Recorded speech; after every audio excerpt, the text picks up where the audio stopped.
Welcome to yo-yo TV. ఎన్నికల ముందు వరకు బీఆర్ఎస్ కు ఉమ్మడి కరీంనగర్ జిల్లా కంచుకోటగా ఉండేది.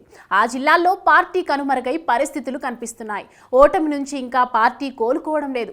ఉద్యమం కాలం నుంచి మొన్నటి ఎన్నికల వరకు కరీంనగర్ అంటే బీఆర్ఎస్ అనేలా ఉండేది. అలాంటి కరీంనగర్లో మొన్నటి ఎన్నికలు బీఆర్ఎస్ కు పెద్ద షాక్ అనే ఇచ్చాయి. కేవలం 4 స్థానాలకు మాత్రమే పరిమితమైంది. జిల్లాలోని అత్యధిక స్థానాల్లో కాంగ్రెస్ పార్టీ భారీ మెజారిటీలతో గెలిచింది. ఒక విధంగా ఈ ఫలితాలను బీఆర్ఎస్ అధిష్టానం ఏమాత్రం ఊహించలేదు. అయితే తర్వాత జరిగిన ఎంపీ ఎన్నికల్లో కూడా బీఆర్ఎస్ కరీంనగర్ స్థానంపై పెద్ద ఎత్తున ఆశలు పెట్టుకుంది. కానీ ఆ ఎన్నికల్లోనూ బీఆర్ఎస్ కు ఎదురు దెబ్బ తగిలింది. ఏకంగా బీఆర్ఎస్ అధినేత ప్రచారం చేసిన కరీంనగర్ ఎంపీ స్థానంలో ఓటమి చవి చూసింది. దీంతో పార్టీ శ్రేణులు పూర్తిగా ఢీలా పడ్డాయి. ఇదిలా ఉండగా కొద్ది రోజుల కిందట గులాబీ అధిష్టానానికి అత్యంత సన్నిహితుడు, ఎమ్మెల్సీ కవితకు బంటుగా భావించే జగిత్యాల ఎమ్మెల్యే కాంగ్రెస్ కండువా కప్పుకున్నారు. అది అసలు కేసీఆర్ తో పాటు బీఆర్ఎస్ క్యాడర్ అస్సలు ఊహించలేదు. డాక్టర్ సంజయ్ బీఆర్ఎస్ ను వీడడం ఏంటని పార్టీలో పెద్ద చర్చ జరిగింది. ఇప్పుడు తాజాగా బీఆర్ఎస్ కు కొత్త కష్టాలు రాబోతున్నాయా అన్న చర్చ కూడా జరుగుతోంది. పార్టీకి చెందిన 3 కీలక నేతలు కూడా పక్కచూపులు చూస్తున్నారనే ప్రచారం జరుగుతోంది. గత కొద్ది రోజులుగా వీరు పార్టీ కార్యక్రమాలకు దూరంగా ఉంటున్నారనే చర్చ వినబడుతోంది. ఈ మధ్య ఈ 3 కూడా పూర్తిగా సైలెంట్ మోడ్ లో ఉన్నారని వాళ్ళ అనుచరులు చెబుతున్నారు. ఆ నేతల సైలెన్స్ వెనుక ఉన్న కారణాలేంటి అనేది పార్టీ అధిష్టానం కూడా ఆరా తీసిందట. వీళ్ళు గతంలో బీఆర్ఎస్ ను వీడి బీజేపీలో చేరిన అత్యంత కీలక నేతతో వీరు 3 కూడా టచ్ లో ఉన్నట్లు గుసగుసలు వినబడుతున్నాయి. ఈ 3 కూడా ఈ కీలక నేతకు చాలా సన్నిహితులుగా మెదిలిన వారే. అందుకే బీఆర్ఎస్ లో పనిచేసిన నాటి నుంచి వీరందరి మధ్య ఇటు రాజకీయం, ఆర్థికంగా మంచి సంబంధాలు ఉన్నాయని జిల్లాలో టాక్. ఇప్పుడు ఇదే 3 సైలెంట్ గా ఉండడానికి కారణం అని తెలుస్తోంది. వీరు త్వరలోనే కాషాయ కండువా కప్పుకుంటారనే చర్చ జోరందుకుంటోంది. ఆ కీలక నేత కూడా బీజేపీలోకి రమ్మని వారిపై ఒత్తిడి తెస్తున్నట్లు సమాచారం.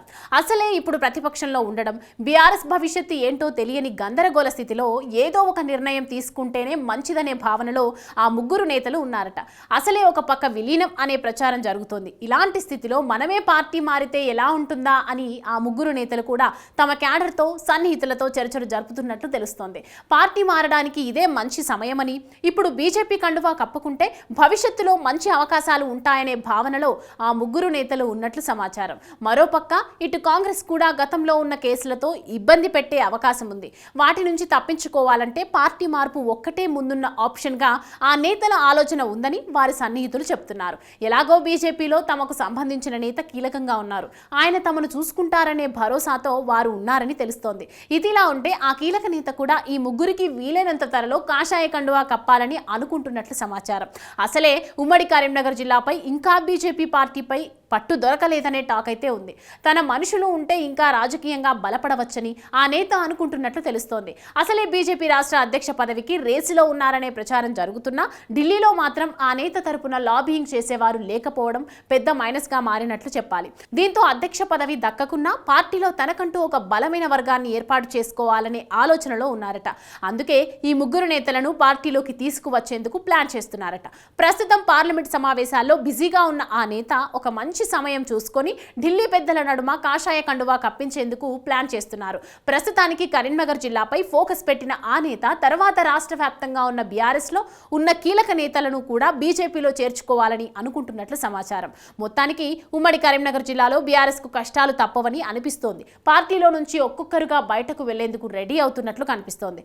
అయితే బీఆర్ఎస్ అధిష్టానం క్యాడర్ మాత్రం పార్టీలో ఎవరు ఉన్నా పోయినా తమకేమీ నష్టం లేదని, భవిష్యత్తులో ప్రజల మద్దతుతో తిరిగి అధికారంలోకి రావడం ఖాయమని అంటున్నారు.